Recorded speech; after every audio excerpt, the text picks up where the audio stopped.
Hello and welcome. This is part third of MCQ video of chapter 2, The End of Bipolarity. इस video में हम chapter 2 से related कुछ और MCQs पर डिस्कस करेंगे। इसके पहले हम पार्ट 1 में और 2 में ऑलरेडी 40 क्वेश्चंस पर डिस्कस कर चुके हैं। अगर आपने वो पार्ट नहीं देखे हैं तो पहले उन पार्टों को देख लें। और इस वीडियो के बाद आप इस चैप्टर से रिलेटेड अपना ऑनलाइन टेस्ट भी दे सकते हैं, जिसके लिए लिंक डिस्क्रिप्शन बॉक्स में दिया हुआ है और आप अपने स्कोर भी जान सकते हैं। So let's begin. Question number 41. How many CIS Commonwealth of Independent States countries touch Afghanistan? कितने CIS कंट्रीज जो हैं, जो देश अफगानिस्तान की सीमा को छूते हैं? ऑप्शन 1 10, 2 5, ऑप्शन 3 स्टेट्स या 4 7 कंट्रीज। सोचिए कौन सा ऑप्शन सही है। CIS के वो कितने कंट्री हैं, स्टेट्स हैं जो अफ़गानिस्तान की सीमा को छूती हैं? इसका आंसर होगा ऑप्शन 3 स्टेट्स। अफ़गानिस्तान के नॉर्थ में 3 कंट्रीज, इनके नाम है तुर्कमेनिस्तान, उज्बेकिस्तान और तजाकिस्तान, जो कि CIS के मेंबर हैं और ये अफ़गानिस्तान के बॉर्डर को छूते हैं। Next question is Russian parliament declared it's independence from the Soviet union on. रूसी संसद ने सोवियत संघ से अपनी स्वतंत्रता की घोषणा कब की? ऑप्शन 1 मार्च 1990, 2 अप्रैल 1990, 3 मई 1990 या 4 जून 1990। सोचिए कौन सा ऑप्शन सही है। कब रूस की जो संसद है, पार्लियामेंट है, उसने अपने आप को USSR से अलग घोषित कर दिया था? इसका आंसर होगा जून 1990। जून 1990 को जो रसिया की जो पार्लियामेंट है, उसने अपने आप को अलग घोषित कर दिया था। रसिया जो कि सबसे बड़ा रिपब्लिक था USSR का, और ये बाद में USSR के कोलैप्स होने के बाद यूनाइटेड नेशन की जो परमानेंट सीट थी सिक्योरिटी काउंसिल में, USSR की जगह फिर रसिया को ये सीट मिल गई थी, जो परमानेंट मेंबर बन गया था Russia. Next question is which of the following countries became the first of the 15 Soviet republics to declare its independence. निम्नलिखित में से कौन सा देश अपनी स्वतंत्रता की घोषणा करने वाले 15 सोवियत गणराज्यों में से पहला था? ऑप्शन 1 लिथुआनिया, 2 रसिया, 3 यूक्रेन या 4 जॉर्जिया। सोचिए कौन सा ऑप्शन सही है। कौन सा वो रिपब्लिक था जिसने अपने आप को आज़ाद घोषित कर दिया था USSR से सबसे पहले?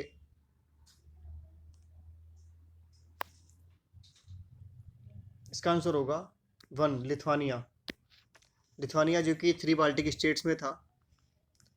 3 बाल्टिक स्टेट्स थे एस्टोनिया, लटविया और लिथुआनिया। इन 3 में से लिथुआनिया सबसे पहला रिपब्लिक था जिसने अपने आप को USSR से अलग घोषित कर दिया था, अपने आप को स्वतंत्र घोषित कर दिया था। Next question is what to think did most Arab Spring protester want. Arab Spring प्रदर्शनकारियों की 2 मुख्य मांगें कौन सी थीं? Option 1 constitutional amendments and changes in high level officials, उच्च स्तरीय अधिकारियों में परिवर्तन एवं संवैधानिक संशोधन। Option 2 political and economic concessions end to the humanitarian crisis, राजनीतिक और आर्थिक रियायतें तथा मानवीय संघर्षों का अंत। या option 3 political reforms, more freedoms end to government corruption, राजनीतिक सुधार, अधिक स्वतंत्रता, सरकारी भ्रष्टाचार का अंत। या फिर option 4 end to the current civil wars, वर्तमान गृह युद्धों का अंत। सोचिए कौन सा ऑप्शन सही है। क्या डिमांड थी अरब स्प्रिंग के प्रोटेस्टर्स की? इसका आंसर होगा option 3 political reforms, more freedom end to government corruption, राजनीतिक सुधार, अधिक स्वतंत्रता और सरकारी भ्रष्टाचार का अंत। ये हमने अरब स्प्रिंग वाली वीडियो में देखा है कि किस तरीके से ट्यूनीशिया में ये शुरू हुआ था। जो गवर्नमेंट ऑफिशियल्स थे, जो करप्शन था वहाँ पर, उसको लेकर किस तरीके से एक फल फ्रूट वेंडर्स ने ये आंदोलन शुरू किया था या प्रोटेस्ट किया था। तो इसका आंसर होगा ये option 3। Next question is who among the following was involved in surprising A popular rebellion in Czechoslovakia. कौन चेकोस्लोवाकिया में हुए एक लोकप्रिय विद्रोह को दबाने में शामिल था? Option 1 Leonid Brezhnev, 2 Boris Yeltsin, 3 Vladimir Putin या 4 मिखाइल गोर्बाचेव। सोचिए कौन सा ऑप्शन सही है। कौन चेकोस्लोवाकिया में जो मूवमेंट हुआ था, जो रेबेलियन हुआ था, उसको दबाने में शामिल था? इसका आंसर होगा ऑप्शन 1 लियोनिद ब्रेजनेव। ब्रेजनेव के पीरियड में चेकोस्लोवाकिया में जो रेबेलियन हुआ था, जो आंदोलन हुआ था, उसको दबाया गया था। Next question is what is the capital of Kyrgyzstan. Kyrgyzstan की राजधानी का क्या नाम है? ऑप्शन 1 ताशकंद, 2 मॉस्को, 3 बिश्केक या 4 Tehran.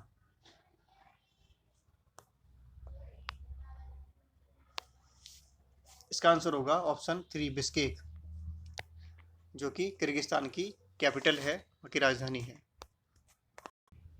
Next question is Gorbachev became the general secretary of the communist party of the Soviet in. Gorbachev communist party की Soviet में महासचिव कब बने?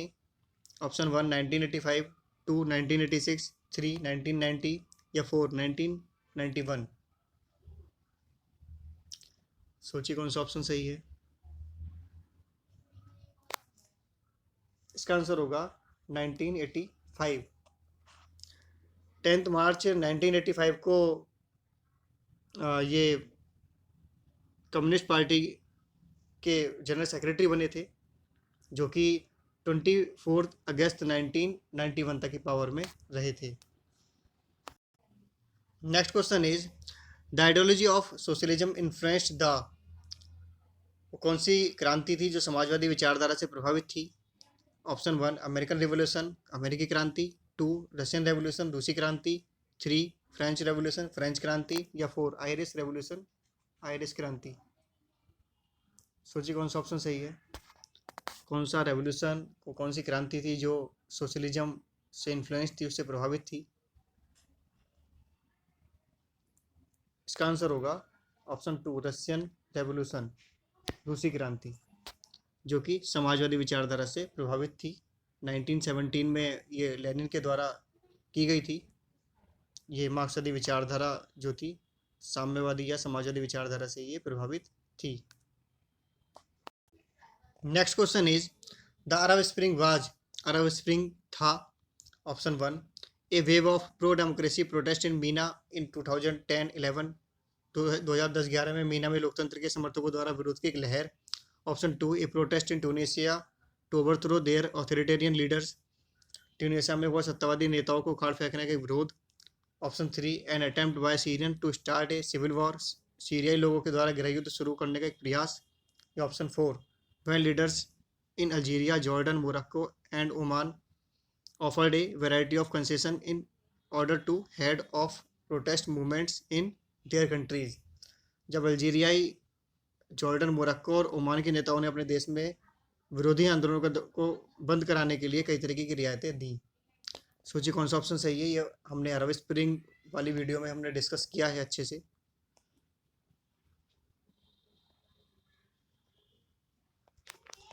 इसका आंसर होगा option 1 a wave of pro democracy protest in MENA in 2010-11। 2010-11 में मीना में लोकतंत्र के समर्थकों द्वारा विरोध की एक लहर। मीना का क्या मतलब है? देखिए MENA means middle east north Africa.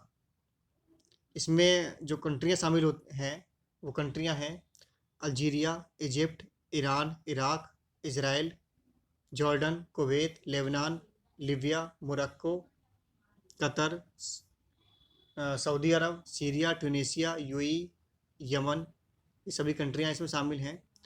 In almost in countries में ये अरब स्प्रिंग एक मूवमेंट था डेमोक्रेसी लाने के लिए। Next question is the leader that began rapid industrialisation and forcible collectivisation of agriculture in USSR was। वह नेता जिसने यूएसएसआर में तेजी से औद्योगिकरण और कृषि के जबरन सामुदायिकरण की शुरुआत की थी? Option 1 Vladimir Lenin, 2 Boris Yeltsin, 3 Mikhail Gorbachev या 4 जोसेफ स्टालिन। बताइए कौन सा वो लीडर था जिसने फोर्सफुली इंडस्ट्रियलाइजेशन और कलेक्टिव एग्रीकल्चर की शुरुआत की थी? इसका आंसर होगा option 4 Joseph Stalin. Collectivisation of agriculture sector जो कि 1928 से 1940 के बीच जोसेफ स्टालिन के द्वारा ये किया गया था रसिया में, जिसके लिए उसने 5 ईयर प्लान्स की भी शुरुआत की थी। Next question is the USSR came into being after the socialist revolution in Russia in the year. किस वर्ष में रूस में समाजवादी क्रांति के बाद यूएसएसआर अस्तित्व में आया? ऑप्शन 1 1915, 2 1916, 3 1917 या 4 1918। सोचिए कौन सा ऑप्शन सही है। बहुत आसान क्वेश्चन है।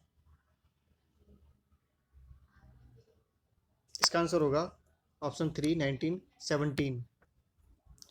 1917 में रसिया में रेवोल्यूशन हुआ था लेनिन की लीडरशिप में, जहाँ पर एक समाजवादी सरकार पूरे विश्व में सबसे पहले इस्टेब्लिश हुई थी, या पहली कोई समाजवादी सरकार यहाँ पर इस्टेब्लिश हुई थी। Next question is which two countries succeeded in overthrowing their regimes in January and February 2011। जनवरी और फरवरी 2011 में कौन से दो देश अपने शासकों को उखाड़ फेंकने में सफल रहे? Option 1 Egypt and Libya, 2 Bahrain and Libya, 3 Tunisia and Egypt या 4 ट्यूनीशिया एंड सीरिया। सोचिए कौन सा ऑप्शन सही है।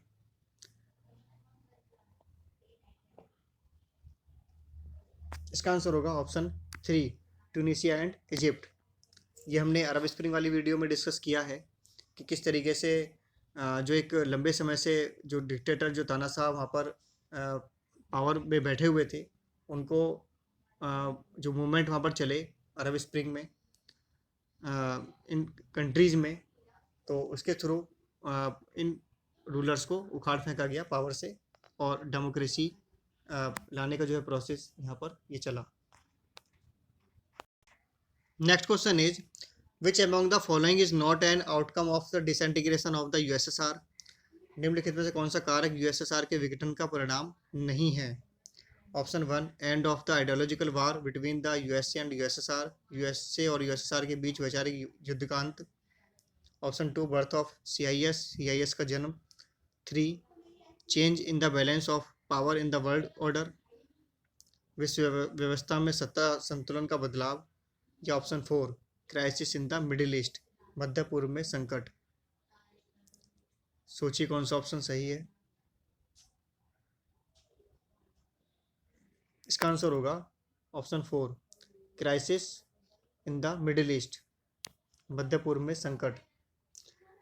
मिडिल ईस्ट क्राइसिस या अरब स्प्रिंग मूवमेंट्स, इनका यूएसएसआर के कोलैप्स होने से कोई संबंध, इनका कोई रिलेशन नहीं है। बाकी जो तीनों ऑप्शन हैं ये सभी जो है यूएसएसआर के कोलैप्स होने का परिणाम रहे हैं। Next question is when did the Soviet union collapse. Soviet संघ का बिखराव कब हुआ? ऑप्शन इज 1989, ऑप्शन 2 1990, ऑप्शन 3 1991 या 4 1992। सोचिए कौन सा ऑप्शन सही है। बहुत आसान क्वेश्चन है। सोवियत यूनियन का कोलैप्स या डिसइंटीग्रेशन कब हुआ? इसका आंसर होगा 1991।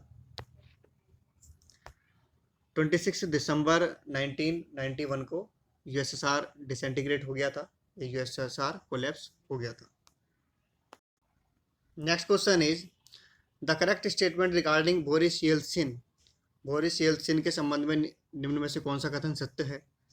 Option 1 first elected president of Russia, रूस के पहले निर्वाचित राष्ट्रपति। Option 2 initiated the reform of glasnost and perestroika, glasnost और प्रेस्ट्रोइका के सुधारों को लागू किया। Option 3 played the key role in ending cold war, शीत युद्ध को समाप्त करने में महत्वपूर्ण भूमिका निभाई। या option 4 received Nobel Peace Prize for literature, साहित्य के लिए नोबेल शांति पुरस्कार प्राप्त किया? सोचिए कौन सा ऑप्शन सही है। बोरिस येल्त्सिन के संबंध में कौन सा कथन सटीक बैठता है?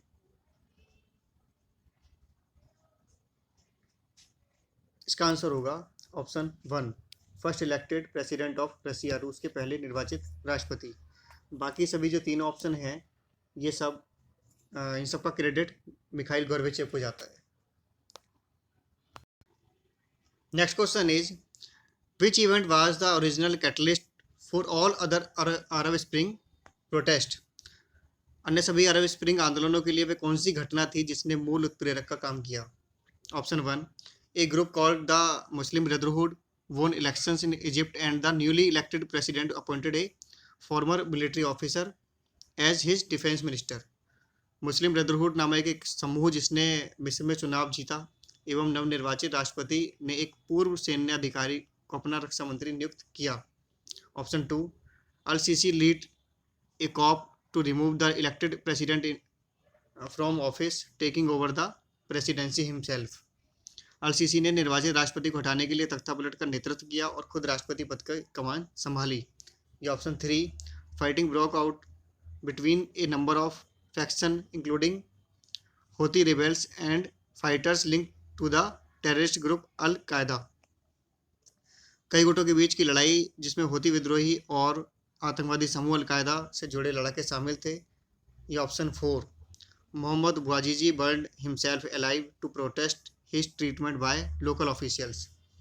मोहम्मद बouazizi ने स्थानीय अधिकारियों द्वारा अपने शोषण का विरोध करने के लिए खुद को जिंदा जला लिया। सोचिए कौन सा ऑप्शन सही है। इसके बारे में हमने डिस्कस किया है अरब स्प्रिंग वाली वीडियो में।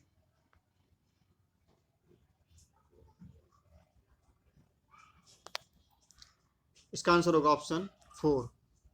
ये हमने डिस्कस किया है कि ट्यूनीशिया से ये शुरुआत हुई थी और ट्यूनीशिया में जो एक फ्रूट वेंडर थे जिनका नाम था मोहम्मद बouazizi, उन्होंने खुद को आग के हवाले कर दिया था क्योंकि जो वहाँ पर जो ऑफिसर्स थे उनको परेशान किया जा रहा था ऑफिसर्स के द्वारा, और तो इस तरीके से उन्होंने इसको अपोज करने के लिए खुद को आग लगा ली थी और जिसके बाद ये आंदोलन बढ़ता गया। पहले ट्यूनीशिया में फैला और उसके बाद में और अदर कंट्रीज में ये मूवमेंट फैला। Next question is the Soviet union leader who proposed Asian collective security system was. Soviet संघ का वह नेता जिसने एशियाई सामूहिक सुरक्षा प्रणाली प्रस्तावित की थी। Option 1, Boris Yeltsin, 2, Mikhail Gorbachev, 3, Leonid Brezhnev, या 4, निकिता खुश्चेव। सोचिए कौन सा ऑप्शन सही है।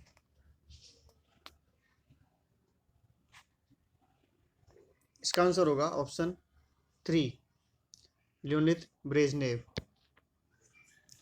जून 1969 में जनरल सेक्रेटरी ब्रेजनेव ने कलेक्टिव सिक्योरिटी इन एशिया को क्रिएट करने का प्रपोजल रखा था। Next question is which country gave the aid and technical assistant for steel plants in India. किस देश ने भारत में इस्पात संयंत्रों के लिए वित्तीय एवं तकनीकी सहायता दी? ऑप्शन 1, यूनाइटेड स्टेट्स, 2, यूएसएसआर, 3, रसिया, या 4, जापान। सोचिए कौन सा ऑप्शन सही है।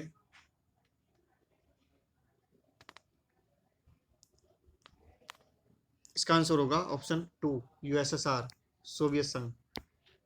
सोवियत संघ ने हमें स्टार्टिंग से ही सपोर्ट किया था देश की आज़ादी के समय से ही, और यूएसएसआर के 5 ईयर प्लान को भी हमने अडॉप्ट किया था। Next question is which Republic of USSR inherited the Soviet seat in the UN security council. Soviet संघ के किस गणराज्य को संयुक्त राष्ट्र सुरक्षा परिषद में सोवियत सीट विरासत में मिली? ऑप्शन 1, हंगरी, 2, यूक्रेन, 3, बेलारूस, या 4, रसिया। सोचिए कौन सा ऑप्शन सही है।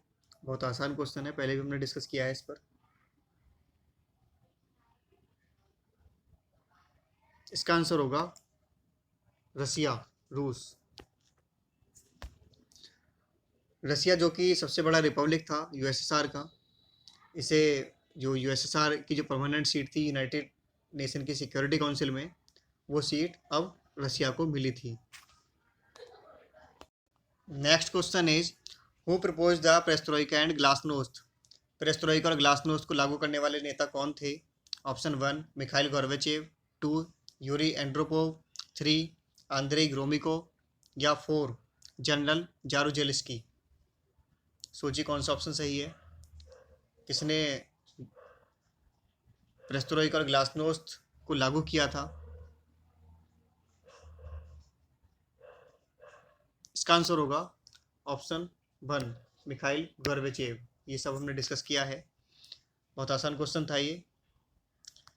मिखाइल गोर्बाचेव ने पेरेस्ट्रोइका और ग्लासनोस्ट को प्रपोज किया था, जिसमें पेरेस्ट्रोइका का अर्थ है रिस्ट्रक्चरिंग और reforming the economic and political system, और ग्लासनोस्ट का मतलब है openness and transparency in government institutions. Gorbachev के द्वारा ये ग्लासनोस्ट और पेरेस्ट्रोइका ये लागू की गई थी, और इन पॉलिसीज़ की वजह से यूएसएसआर का जो है कोलैप्स हुआ था। ये पॉलिसीज़ यूएसएसआर का डिसइंटीग्रेशन का कारण बनी थी। तो इस चैप्टर में इतना ही। जल्द मिलते हैं नेक्स्ट वीडियो के साथ, जिसमें हम चैप्टर 3 से रिलेटेड एमसीक्यूज़ पर डिस्कस करेंगे। अभी आप इस पार्ट से रिलेटेड अपना ऑनलाइन टेस्ट सबमिट कीजिए, और कितना स्कोर आपने किया है ये मुझे कमेंट सेक्शन में कमेंट करके बताइए। तो thanks for watching, bye bye.